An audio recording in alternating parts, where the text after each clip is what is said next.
Corona vaccination को लेकर केंद्र सरकार ने एक बड़ा फैसला लिया है और अब 1 अप्रैल से 45 साल से ज्यादा के लोगों को भी कोरोना का टीका दिया जाएगा। जी हां, एक बड़ी खबर। और केंद्रीय मंत्री प्रकाश जावड़ेकर ने प्रेस कॉन्फ्रेंस में यह ऐलान किया कि लोगों को सिर्फ अपना रजिस्ट्रेशन कराना होगा और आसानी से उन्हें सरकारी और प्राइवेट सेंटर्स पर वैक्सीन मिल जाएगी। सरकार के इस फैसले से देश की करीब 18.5% आबादी वैक्सीन के दायरे में आ जाएगी। तो एक बड़ी खबर कि अब 45 साल से ज्यादा के उम्र के लोगों को भी 1 अप्रैल से कोरोना का टीका लगाया जाएगा। फैसला ये कि 1 अप्रैल के बाद 45 से ऊपर कोई भी हो जिसको बीमारी है या नहीं है, सबको वैक्सीन उपलब्ध होगा। पर अब डिटेल में बात करने के लिए हमारे साथ जुड़ रहे हैं कोविड वैक्सीन कमेटी के member doctor Sameer Bhati. Sir, बहुत बहुत स्वागत है आपका जी बिजनेस पर। मेरा सबसे पहला सवाल आपसे यह होगा कि 45 साल से ज्यादा की उम्र के लोगों को जब टीका दिया जाएगा 1 अप्रैल से, तो क्या पूरी प्रक्रिया वही होगी जो 60 साल से ज्यादा की उम्र के लोगों के लिए थी, जो 50 साल से ज्यादा की उम्र के लोगों के लिए थी, या इस बार इसमें कुछ बदलाव है? जी बिल्कुल, जैसा कि आप सब लोगों ने सुना भी होगा, हमारा जो सेकंड फेज जब से वैक्सीनेशन का शुरू हुआ था तो उसके अंदर 60 इयर्स वाले और आपके जो 45 प्लस कोमॉर्बिड जिनको और भी कोई गंभीर बीमारियां हो, उनके लिए जो है ये ड्राइव शुरू हुई थी।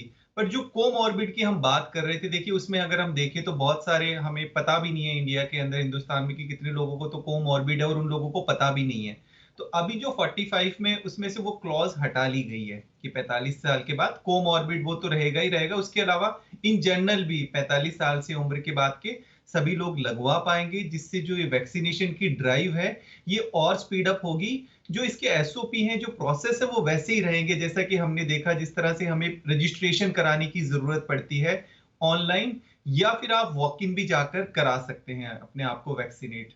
जी अच्छा अच्छा। अब मेरा दूसरा सवाल सर आपसे यह होगा कि 45 साल से ज्यादा की उम्र के लोगों को जब ये टीका दिया जाएगा तो 18.5% आबादी इसके दायरे में आएगी। लेकिन बहुत सारे एक्सपर्ट का ये मानना है कि जो 20 से 45 साल का एज ग्रुप है, ये वो एज ग्रुप है जो ज्यादा घरों से बाहर निकलता है। तो आपको नहीं लगता कि 20 साल से 45 साल की उम्र के लोगों को भी इस दायरे में लाया जाना चाहिए? और अगर हाँ आपको लगता है तो इसको लेकर क्या कुछ बातचीत चल रही है? क्या आगे इसको लेकर जल्द कोई फैसला होने वाला है?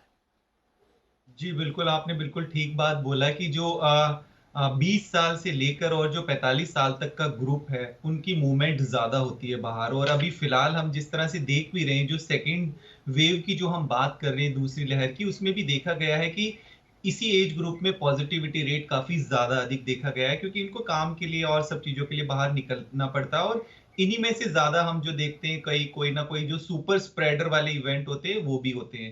तो बिल्कुल डेफिनेटली इस बात से हम एग्री करते हैं कि इस ग्रुप को वैक्सीनेट करना चाहिए। पर अगर हम देखें 18 साल से लेके अगर 45 साल तक की जो हमारी आबादी अगर देखें देश की, तो लगभग 97 करोड़ के करीब है। और उसमें अगर आप देखो कि उन सबको अगर हमें वैक्सीनेट करना हो तो करीबन हमें 2 बिलियन डोजेस की रिक्वायर्ड होगी। उतनी सारी डोजेस हमारे पास नहीं है। तो जिस तरह से हम फेजेस में काम कर रहे हैं कि सेकंड फेज में आपका इनका शुरू हो गया, आपका 60 इयर्स वाला, और 45, और 45 में भी अब ये क्लॉज हट गया। तो धीरे धीरे इसमें और चीजें भी एड ऑन होती रहेगी। और जिस तरह से और भी हमारी वैक्सीन आने वाली है, तो हम शायद और आगे भी ग्रुप्स को ऐड करते रहेंगे।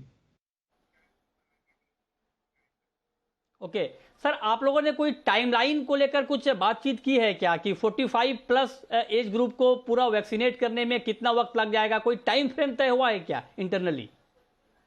जी बिल्कुल, जैसे जिस तरह से हम देख रहे थे कि टोटल जो हमारा 30 करोड़ का जो टारगेट था, 30 करोड़ का टारगेट इनिशियली जो हमारा फेज में होना था, अभी उसके ऊपर बात चल रही है जिसको जुलाई अगस्त तक कंप्लीट करना है।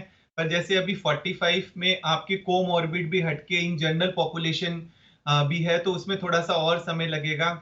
इसकी अवेयरनेस के ऊपर अभी और काफी काम चल रहे हैं। जैसा कि हम देख रहे हैं कि रूरल एरियाज में कंपैरेटिवली अगर अर्बन एरिया की आप बात करो, तो वहां पे वैक्सीनेशन कम हुआ है। तो वहां पर भी वैक्सीनेशन प्रोसेस को और अब स्पीड अप करने की बात चल रही है कि जिस तरह से जो देखा भी, थोड़ा हमारा जो वैक्सीन का वेस्टेज भी था वो स्पेसिफिकली रूरल या टायर 2 टायर 3 सिटीज के अंदर देखा गया। तो उन सब चीजों के ऊपर काम चल रहा है और जुलाई अगस्त तक ये जो फर्स्ट फेज और सेकंड फेज वाला जो टारगेट है इसको जो है कोशिश की जा रही है कि इसको अचीव कर लें।